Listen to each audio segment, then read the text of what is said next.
राय मूल विधि की क्लासेस हम कर रहे हैं लगातार ऑनलाइन। और गणित के लिए बहुत बच्चों के डाउट आ रहे हैं कि भैया गणित को कैसे अटेम्प्ट करें, टाइम निकल जाता है, गणित का क्वेश्चन समय पे सॉल्व नहीं हो पा रहा। तो मैंने सोचा कि एक डेमो की तरह मैं आपको दिखा दूं चीजें कि कैसे गणित के क्वेश्चंस को सॉल्व करना है। तो मैंने वो सवाल ले लिए जो एग्जाम में आए हुए हैं और ये बुक आपके सामने रखी हुई है, सॉल्व पेपर हैं जो पिछले सालों में क्वेश्चन आए हैं वो मैंने उठाए और प्रॉफिट लॉस मैंने सॉल्व करना शुरू किया। मैंने कहा एक बार आपको डेमो की तरह दिखा दूं कि किस तरह आपको एग्जाम में पेपर को सॉल्व करना है, किस तरह अप्रोच करना है अपनी जो स्ट्रेटजी हमने सीखी है, जो हमने ट्रिक्स सीखी हैं, जो अप्रोच हमने सीखी हैं, उन्हें किस तरह इस्तेमाल करना है एग्जाम में। अब सवालों से शुरुआत करता हूं। मैंने एक तरफ से ही सारे सवाल ले लिए हैं, कोई मैंने सेलेक्ट नहीं करा कि ये टाइप वो टाइप, जैसे किताब में दे रखे हैं वैसे ही मैंने ले लिए। और मैं शुरू करता हूं आपके सामने, आपको स्क्रीन पे दिखेगा सॉल्यूशन इनका। पहली चीज, आप एक बात समझें सवाल में कि आप बहुत ज्यादा स्पेस ना ढूंढें। ऑफलाइन आपका पेपर है, आप बहुत ज्यादा स्पेस के चक्कर में ना रहें कि मुझे रफ सीट बहुत बड़ी चाहिए वही क्वेश्चन सॉल्व होगा। आपकी जो कुछ आदतें हैं, जब मैं क्वेश्चन को सॉल्व करूंगा उससे आप मैच करें, क्या आप भी उसी प्रकार क्वेश्चन को सॉल्व करते हैं। जैसे कि ये पहला सवाल आपके सामने, पर्सनल कंप्यूटर के लिए एक मॉनिटर 20,500 में खरीदा जाता है और 14,350 में बेचा जाता है। क्योंकि कम में बेचा गया है तो हानि हुई है, हानि प्रतिशत ही आपसे पूछ रहा है। 20,500 14,350, इसे लिखने की भी जरूरत नहीं है बच्चे को, आप घटा के देखेंगे कितनी हानि हुई, 0,516, यानी कि 6150 की हानि हुई। कितने पे? 20,500 पे। तो यही परसेंट आपको निकालना है, 20,500 पे 6150 की हानि, तो 100 पे कितनी। इतना ही आप कम से कम लिख के काम चलाएंगे। ऐसे आपने सॉल्व किया, 2 जीरो से 2 जीरो काटी, 5 से जब आप भाग देंगे तो 5 तिया 15, 2 तिया 6, आपने देखा 3 बार कट गया। 3 बार कटने का मतलब 30 इस सवाल का उत्तर। इस तरह आप लगा के आगे बढ़ेंगे, कम से कम लिख के इस तरह क्वेश्चन को सॉल्व करना। अभी देखिए थोड़े मुश्किल सवाल भी इसमें आएंगे आगे। अभी एक तरफ से हम सॉल्व करना चालू कर चुके हैं। एक मोबाइल 4300 रुपए में खरीदा जाता है और 4945 रुपए में बेच दिया जाता है। लाभ परसेंट बताइए, आप मुझे बताइए कितना लाभ हुआ। भाई 6 और 3 9, 645 का फायदा हो रहा है इस भैया को 4300 पे। तो आपको बताना है परसेंट, तो 100 का आपने गुणा किया। मुझे लगता है बेसिक आप समझते होंगे, 0 से 2 जीरो कटी, आपने 43 का भाग देना चालू किया। इसमें 43 एकम 43, आपने देखा कितना बचेगा। तो अलग से 64 43 को ना लिखें, यहीं घटा के देखें। 4 में से 3 गया तो 1 बचा और 6 में से यहाँ 2 बचा, ये 215 बचा। 215 का भाग जब आप 43 का भाग 215 में देंगे तो आपको समझ में आ जाना चाहिए। 3 का पहाड़ा पढ़ के देखेंगे, 5 में चला जाए, 3 पंजे 15, 5 बार जा रहा है और 5 चौके 20, तो आपको समझ में आ गया 43 गुणा 5, यानी कि ये 15 बार चला गया। आप इतना भी नहीं करते, 3 का भाग 5, जैसे ही 3 और 5 आपने यहाँ देखा आपकी समझ में आ जाता, 3 पंजे 15, यानी कि लास्ट में 5 आ रहा होगा उत्तर के। 15% लगा के आप आगे बढ़ेंगे इस सवाल में। ये तो बहुत बेसिक से सवाल है, इनमें तो कुछ दम है ही नहीं। अगला सवाल देखें, ये कह रहा है राम ने 2 लाख रुपए में एक जमीन खरीदी और 2.5 लाख रुपए में बेच दी, लाभ बताइए। तो आप देखेंगे कि 50,000 का ऐसे फायदा हुआ। आप कहेंगे भैया कितने पे फायदा हुआ, तो 2 लाख रुपए में खरीदी थी, 2 लाख पे 50 का फायदा है, तो आप कहेंगे 1/4 का फायदा है। 1/4 की वैल्यू आप जानते हो 25% है, तो ठीक है। नहीं जानते हो तो 100 का गुणा करके निकाल सकते हैं। 25% इस सवाल का जवाब लगा के आप आगे बढ़ जाएंगे। देखेंगे कैसे 10 से 15 सेकंड में क्वेश्चन हो जाता है। अब ये सवाल देखें, अगर लागत मूल्य बिक्री मूल्य का 70% हो, तो कई तरीके हैं ऐसे करने के। जब पेपर में क्वेश्चन को सॉल्व कर रहे हैं तो आपको पता है, आपने 100 लिखा है, ये सीपी है, ये एसपी है, तो हर चीज लिखने की जरूरत नहीं है, क्योंकि जितना ज्यादा आप लिखने की कोशिश करेंगे उतना ज्यादा समय आपका बर्बाद हो रहा है एग्जाम में। अब ये सवाल देखो, चौथा आपके सामने है, कह रहा है कि अगर लागत मूल्य बिक्री मूल्य का 70% है, मान लो कोई वस्तु 70 रुपए में बिकी थी और लागत मूल्य उसका 70%, यानी कि 70 रुपए है, 70 यूनिट हमने मान लिया, तो अनुमानित लाभ परसेंट पूछ रहा है। आप बजाओ भैया 30 का फायदा हो रहा है 70 पे, तो 100 पे कितना होगा। सिंपल सी बात थी। अब आप इसे जब काटने जाएंगे तो 7 का भाग दें आप, 7 एकम 7 और 7 एकम 7, 3 बचे, 7 चौके 28, 14 तिया 42 लगभग इसका आ रहा है। लगभग परसेंट पूछ रहा है तो लगभग ही हमें निकालना है। 42% लगा के आप ऐसे आगे बढ़ जाएंगे। ऐसी सिंपल सी बात थी। कुछ बच्चे क्या करते हैं, और कैसे किया जा सकता था, देखिए जैसे हमने 100 और 70 मान लिया। 70% की वैल्यू क्या होती है भाई, 7/10 फ्रैक्शन से करते, यानी कि 10 विक्रय मूल्य रहा होगा तो 7 क्रय मूल्य रहा होगा। परसेंट वैल्यू पूछ रहा है, कितना फायदा हुआ, 3/7 का फायदा हुआ। 3/7 को जब आप निकल ले जाएंगे तो 42 दशमलव कुछ आ रहा होगा। ऑप्शन देखेंगे, उत्तर मिल जाएगा आपको। आगे बढ़ेंगे, अगला सवाल पढ़ें। गीता एक वस्तु को बिक्री मूल्य के 4/5 मूल्य पर खरीदती है। मैंने कहा पहला आरंभिक मूल्य 5 रुपए था, 5 का 4/5 निकालेंगे तो 4 पे इसने खरीदा, ये इसका क्रय मूल्य हुआ, ये विक्रय मूल्य हुआ करता था पहले, ऐसा कहा। आरंभिक बिक्री मूल्य के 115 अधिक पर बेच दिया, यानी 5 का 15% अधिक पर बेचा, तो इसे मैं कह सकता हूँ 5 का 115% पे इसने बेचा होगा। नई जो वैल्यू है 5 का गुणा करेंगे तो 1575, ये 575 आ गया और 2 जीरो से यहाँ दशमलव लग जाएगा, यानी इसने इतने में बेचा है। तो इससे पूछ रहा है कि लाभ परसेंट क्या होगा, मुझे बताएं। 4 रुपये में खरीदा था, 5.75 में बेच दिया, तो मैं कह सकता हूँ 1.75 का लाभ हुआ। 4 पे परसेंट पूछ रहा है, यानी 100 पे कितना होगा, ये इस सवाल का जवाब हो जाएगा। कैसे करेंगे भाई, इसे काटिए आप, 1.75 को 4 से काटने की कोशिश करेंगे। 4 चौके 16, देखा आपने ऑप्शन में, 2 ऑप्शन में 4 आ रहा है पहले, 4 चौके 16, 1 बचा 15, 4 तिया 12, 43 आ गया, 43 दशमलव कुछ जाएगा क्योंकि 100 भी है यहाँ, तो ऑप्शन डी आप इतना देख के लगा के आगे बढ़ जाएंगे। इस तरह आपको क्वेश्चंस को सोल्व करना पेपर में। अब आप एक चीज देखें, ये रहा सवाल आपके सामने, एक सामग्री को 600 रुपये में खरीदा गया, अगर सामग्री के 3/4 हिस्से को 10% लाभ पर बेचा, मैं कह रहा हूँ 3/4 हिस्से को 10% लाभ का मतलब 110/100, इतने में बेच दिया। और शेष को, शेष कितना बचा भाई, 1/4 बचा। अब शेष हिस्से को 20% नुकसान पर, मैं कहता हूँ 80/100 पर, या फिर आप लिख सकते हैं इसे 4/5 पर। देखो 4/5 भी लिख सकते हैं डायरेक्ट, जिन्हें लिखना है। तो आप यहाँ से इतनी बात समझ गए होंगे कि ये 33/40 में तो ये भाग बिका और 1/5 में ये भाग बिका। तो हानि परसेंट या लाभ परसेंट पूछ रहा है। अब देखिए इस दोनों को जब आप जोड़ेंगे टोटल ओवरऑल तभी तो निकलेगा कितने का बिका है। दोनों पार्ट को आपने जोड़ा तो इस 1/5 को भी 40 बना लें आप। इसमें जब 8 का गुणा कर देंगे ये 40 हो गया, 8 का ऊपर गुणा हो जाएगा, तो ये 8/40 हो गया, ये 33/40 हो गया। इन दोनों को जब आप जोड़ेंगे 8 और 3 11, यानी 41/40 हो गया। इससे भी आप चाहें तो कर लें, 1/40 का फायदा हो गया। तो 1/40 का जब आप परसेंटेज में कन्वर्ट करेंगे तो ये 40 दूनी 80, 2.5 इस सवाल का उत्तर आ जाएगा।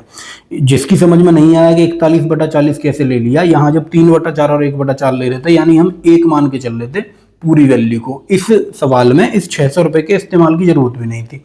कुछ बच्चे कहेंगे कि नहीं भाई हम तो 600 का इस्तेमाल करके इस क्वेश्चन को सोल्व करेंगे, तब भी कर सकते हैं, लेकिन मैं आपको बेस्ट अप्रोच बता रहा हूँ जो आपके काम आएगी एग्जाम में। मान लो कोई बच्चा शुरू कर देता है क्वेश्चन को सोल्व करना, इतना दिमाग नहीं लगाता, 600 रुपये से शुरू करता है, तो 600 का 3/4 मुझे बताएं, 15 चौके 60, 150, 750, तो 750 नहीं, 15 थी 45, 450, तो इधर वाली वैल्यू होगी 3/4, कितनी बची भैया, 600 में से 450 गए तो 150 यहाँ बचा। अब ये कह रहा है कि इसे तो 10% लाभ पर बेच दिया, 10% कितना होगा, 450 का 45, यानी 495 रुपये में तो इसे बेचा होगा, और इसको 20% हानि पर बेच दिया, तो 20% कितना होगा भाई, 150 गुणा 20/100 जब आप करोगे तो 15 दूनी 30 की हानि पर 120 कैसे बेचा। दोनों को कितने का बेच दिया, जोड़ के देखा आपने, 5 9 और 2 11, एक कहाँ से ले 5, यानी 615 का बेच दिया। ओवरऑल 615 का बेचा, तो लाभ कितना हुआ भैया, 15 का लाभ हुआ 600 पे, तो 100 पे कितना, ये आपको बताना था। अब आप इसे सॉल्व करेंगे, 2 जीरो से 2 जीरो खत्म होंगी, 6 दूनी 12, 6 पंजे 30, 2.5 का, ऐसे भी आप ऐसे कर लेंगे। लेकिन आपकी समझ में आया होगा कि इस वाली वैल्यू का कोई मतलब नहीं है, जब परसेंटेज दे रखा हो तो केवल परसेंटेज से सवाल को सॉल्व किया जा सकता है। ये चीजें आप तभी कर पाएंगे जब आपने प्रैक्टिस करी होगी बहुत अच्छी, सारे तरह के सवालों की आपने प्रैक्टिस कर रखी होगी। कोई भी क्वेश्चन आपको एग्जाम में लगता है कि भाई ये नया क्वेश्चन है, मैंने अब से पहले नहीं किया, तो उस पर आपको समय बर्बाद नहीं करना, उस पर ज्यादा टाइम नहीं देना। 7वां सवाल देखो, अगर एक वस्तु की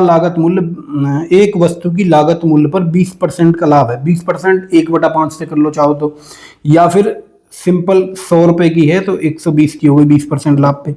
इसके विक्रय मूल्य पे लाभ परसेंट बताइए भाई, विक्रय मूल्य पे यानी 120 पे लाभ पूछ रहा है, यानी 20 का लाभ है तो 120 पे, चाहे तो 1/6 का लाभ हुआ। 1/6 की फ्रैक्शन वैल्यू जिन्हें याद है वो सीधा लिख देंगे, जिन्हें याद नहीं है वो 100 का गुणा कर लेंगे। अब भाग देंगे तो 6 एकन 6, 4 बचे, 6 छन के 36, फिर 4 बचे, इतने बच्चे जाएंगे, 16.66 इसका जवाब आ गया। मैं तो कहता हूं कि फ्रैक्शन वैल्यू आपको याद ही होंगी, क्योंकि मैंने तो बहुत टाइम से क्वेश्चन सॉल्व किए नहीं, तो फ्रैक्शन वैल्यू 3-4 साल हो गए, मैं भूल गया हूं, तो मुझे कैलकुलेट करनी पड़ती है। अब ये सवाल देखें, एक टीवी 20,000 रुपये में खरीदा जाता है और 18,000 रुपये में बेच दिया जाता है, तो आपकी समझ में आ गया 2,000 का भाई नुकसान हो गया सीधा सीधा। तो हानि परसेंट पूछ रहा है कितने पे, 20,000 पे। आप मुझे बताएं ये 1/10 नहीं है, तो 1/10 कितने परसेंट के बराबर होता है, 10% की वैल्यू। जिन्हें नहीं आती, याद नहीं है, वो 100 का गुणा कर लेंगे, परसेंटेज वैल्यू निकल जाएगी, 10% लगा के आगे बढ़े। आप मुझे बताएं क्या चीज़ें आ रही हैं एग्जाम में। सारे सवाल जो हैं एग्जाम के हैं, कौन सा ऐसा टफ सवाल आ रहा है भाई जो नहीं हो रहा। ये सवाल देखें, एक टी शर्ट 750 रुपये में बेची गई, राठी 25% का मुनाफा कमाता है, फिर बिक्री मूल्य 4% से कम हो जाता है, तो मुनाफे में कितने परसेंट की कमी हो जाएगी। भाई सिंपल सी बात समझो, जब भी सक्सेसिव परसेंट का ये सवाल है, सक्सेसिव प्रॉफिट और लॉस का सवाल है, 2% दे रखे हैं। पहले आप देखें 25% का वो मुनाफा कमाता है, 25 का मतलब 1/4 यानी 4 रुपए की वस्तु 5 रुपए में बेची उसने, कह सकता हूं, या 100 रुपए की वस्तु 125 में बेची, बात वही है। 100 से भी हो जाएगा, और लेकिन हम छोटे नंबर से चलते हैं इसलिए फ्रैक्शन हमारे काम आते हैं। बिक्री मूल्य 4% से कम हो जाता है, यही तो है बिक्री मूल्य भैया, ये 4% से कम हो जाए, 5 गुणा 96/100, 4% मतलब 100, 4% कम होगा, यानी 100 था तो 96% हो गया, इतना ये कम हो गया, तो कितने परसेंट की कमी आ गई ये पूछ रहा है आपसे। बताइए भैया कैसे करेंगे इस सवाल को। अब आपने क्या करा है, इसे जब आप सॉल्व करेंगे 5 का गुणा करें, 5 6 30 की 0 हासिल 3, 9 5 45 और 3 48, यानी 4.8 का वो बेच दिया। तो कितने की कमी आई, पहले 5 का था, 10.2 की कमी आई 5 पे, तो 100 पे कितनी आई यही आपको बताना है। 5 से काटा 20 बार, 20 दूनी 40, यानी कि 2 दूनी 4।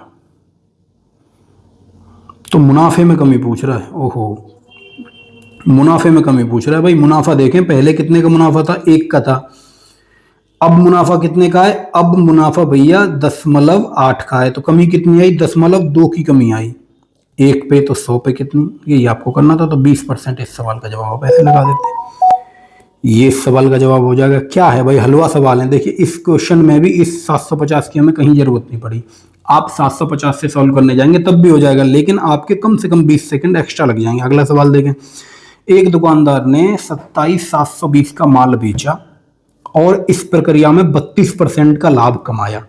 यदि उसने अपना माल 23,205 में बेचा होता तो लाभ परसेंट बताइए। इसके कई तरीके हो सकते हैं इस सवाल को सॉल्व करने के। सबसे पहला और सबसे आसान तरीका जो एक एक नियम से सॉल्व होगा, देखिए 27,720 की वैल्यू 32% लाभ के बराबर दे रखी है। मैं कह सकता हूं जो 32% लाभ यानी 132% हो गया टोटल, 27% लाभ पे बेच रहा है ना, तो 132% जो है वो 27,720 की वैल्यू है। और मैं आपसे कहूं ये कितने के बराबर है, तो मैं कहूं 23,205 कितने परसेंट के बराबर होगा। एक एक नियम जिन्हें आता होगा वो ये बात समझ गए होंगे, बस इतना इस सवाल में करना है, सवाल अपना जवाब दे देगा। अब यही कैलकुलेशन आपको करनी है भाई, करके देखते हैं। कैलकुलेशन जब भी थोड़ी टफ लगे तो आप इंतजार ना करें करने का, आप छोटे नंबर से काटना चालू करें। जैसे 5 से दोनों कट रहे हैं, 5 से काटना शुरू किया, 5 चौके 20, 3 बचे 32, 5 छक्के 30, 5 चौके 20, 5 एकन 5 कट गया। आगे बढ़ा, मैं 5 से ऐसे काटा, 5 25, 2 बचे 27, 5 25, 2 बचे 22, 5 चौके 20 और 5 चौके 20 कट गया। यहाँ 1 आया, यहाँ 4 आया, 5 से नहीं कटा। फिर मैं इधर बढ़ा, मैंने कोशिश करी 4 से काटने की दोनों को, क्योंकि लास्ट के 2 अंक देखे, मुझे दिख गया देखते ही लास्ट के 2 अंक के 4 से कट रही है। 4 तिया 12, 4 तिया 12 33 बार कटा। 4 से मैंने इसे धोया, 4 एकन 4, 1 बचा 15, 4 तिया 12, 3 बचे 34, 4 अट्ठे 32 और 4 छक्के 24 कट गया। अब मुझे बताइए 6 और 3 9, 8 और 1 9, ये 11 से कट रहा है, 11 तिया 33 और ये भी 11 से कट रहा है। विभाज्यता के नियमों का बड़ा यूज है भाई। विभाज्यता के नियम आपको नहीं आते तो आप इतनी जल्दी कैलकुलेशन नहीं कर पाएंगे जो मैं कर रहा हूँ, इतनी जल्दी नंबर को देखकर नहीं समझ पाएंगे किससे कटेगा। जैसे मैंने देख लिया तत्काल की ये 11 से कटेगा, 11 एकन 11, 2 बचे 28, 11 दूनी 22, 11 छक्के 66, इतनी बार कट गया। 3 से काटा, 3 चौके 12 और 3 दूनी 6, 42 बार कट गया। अब आपकी समझ में आया कि 46 41 बचा, नीचे 42 बचा। फिर काटेंगे, कभी कभी कैलकुलेशन टफ हो जाती है, कैलकुलेशन टफ होते ही घबराए ना, आप लास्ट तक पहुंचे अपनी कैलकुलेशन में। 42 से काटना मैंने शुरू करा भाई, पहले मैं क्या करूंगा, पहले मैं 2 से काटूंगा, क्योंकि 21 दूनी 42 होते हैं, या तो 21 से कटेगा या 42 से कटेगा, या फिर 3 से भी कट सकता है। 4 और 2 6, 3 से काटा मैंने, 3 एकन 3, 3 चौके 12 14 बार, 3 से ऊपर वाले को काटा, 3 एकन 3, 1 बचा 16, 3 पंजे 15, 1 बचा 14 और 3 चौके 12, कितना बचा भाई, 3 एकन 3, 1 बचा 16, 3 पंजे 15, 1 बचा 14, 3 चौके 12, 2 बचा 21, 3 सत्ते 21, ये 14 बार कट चुका है। फिर अब मैंने कोशिश करी भाई 7 से काट के देखता हूँ, सात दूनी 14, 2 बार कटा, ये 7 दूनी 14, एक बचा, 7 दूनी 14 और ये एक बार कट गया। अब 2 का भाग जब मैंने दिया इसमें तो फाइनल मुझे मिला 2 एकन 2, 2 एकन 2, न जाने की 0, 2 पंजे 10, 110, यानी 110.5। अब आपको इसमें समझ में आ रहा होगा कि 132 की वैल्यू से हमने शुरू किया था और ये 110.5 की वैल्यू है ये वाली, यानी कि फायदा कितना है, 100 पे ही तो फायदा देखते हैं, 10.5 का फायदा है, तो 100 पे हम कैलकुलेट कर ही रहे हैं, तो यही परसेंटेज है। ए इस सवाल का जवाब हो जाएगा। ऐसे आप इस सवाल को कर सकते थे। अगला सवाल देखें भाई, ये कह रहा है कि 10,400 रुपये में एक वस्तु खरीदी और 20% की हानि पर बेचा, उस धन से उसने फिर वस्तु खरीदी और 20% लाभ पर बेचा। इस सवाल को करने का तो बहुत आसान तरीका है, सक्सेसिव दे रखा है, इसकी कोई जरूरत है ही नहीं इसमें। 20% हानि पर बेचा, या तो 100 और 80 मान के कर लो, 20% के फ्रैक्शन बना लो, 20 पंजे 100, 1/5 हो गए।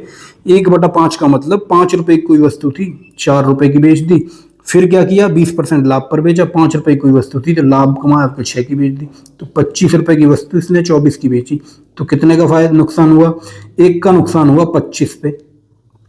इतनी बात आपकी समझ में आ गई।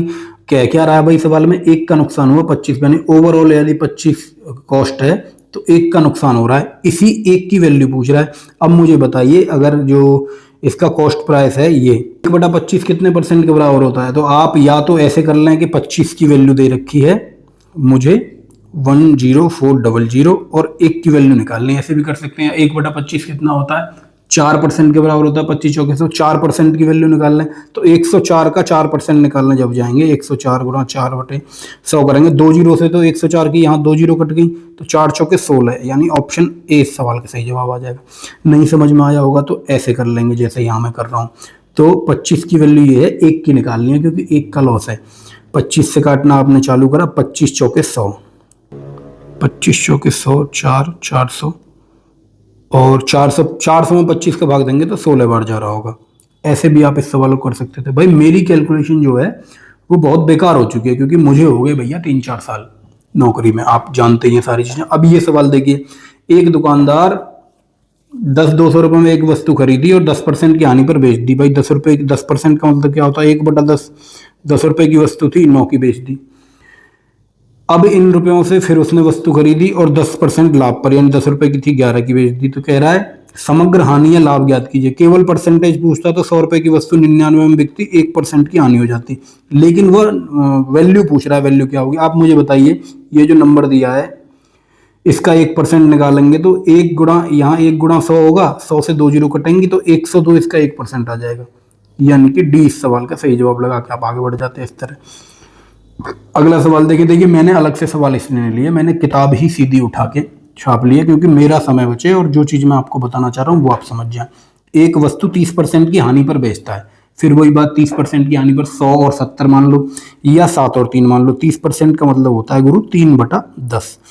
तो मैं कह सकता हूँ कोई वस्तु 10 रुपए की थी, 7 रुपए की बेच दी, फिर उस राशि से उसने एक और वस्तु खरीदी और 30% लाभ पर बेच दी, 13 की बेच दी, ऐसे कह सकता हूँ। तो 100 रुपए की वस्तु 1391 रुपए में बेची। केवल परसेंटेज हानि पूछ रहा होता तो 9% की हानि हो जाती, लेकिन वो पूछ रहा है कि वैल्यू क्या है, तो 106,000 का 9% निकालने जाओगे तो आपको पता है 2 जीरो से 2 जीरो कट जाएंगे, 9 छिंगे 54, 9 एकम 9, यानी कि 954 इस सवाल का सही जवाब आ रहा होगा। हानि लाभ पे भी आप ध्यान रखेंगे, 954 की हानि की 954 का लाभ, 9 छिंग 54, तो ये आपका सही जवाब हो जाएगा। इस तरह आप क्वेश्चंस को टैकल करेंगे। ये देखिए 10%, सेम वही सवाल है, अब तो कोई बात ही नहीं, आप समझ ही गए। फिर सक्सेसिव वाली बात हो गई, 10 रुपए की चीज 9 रुपए की बेची पहले 10% हानि पे, फिर 10 रुपए की चीज इसने 11 रुपए की बेच दी लाभ पे, यहाँ लाभ तो 100 रुपए की चीज 99 रुपए में, यानी कि अगर ओवरऑल परसेंटेज पूछ लेता तो 1% की हानि हो रही है, लेकिन भैया वैल्यू पूछ रहा, तो 1% जब निकालने जाओगे 10500 का तो 2 जीरो से 2 जीरो कटेंगे, 105 इस सवाल का सही जवाब आ जाएगा। ऑप्शन डी लगा दोगे, आगे बढ़ जाओगे।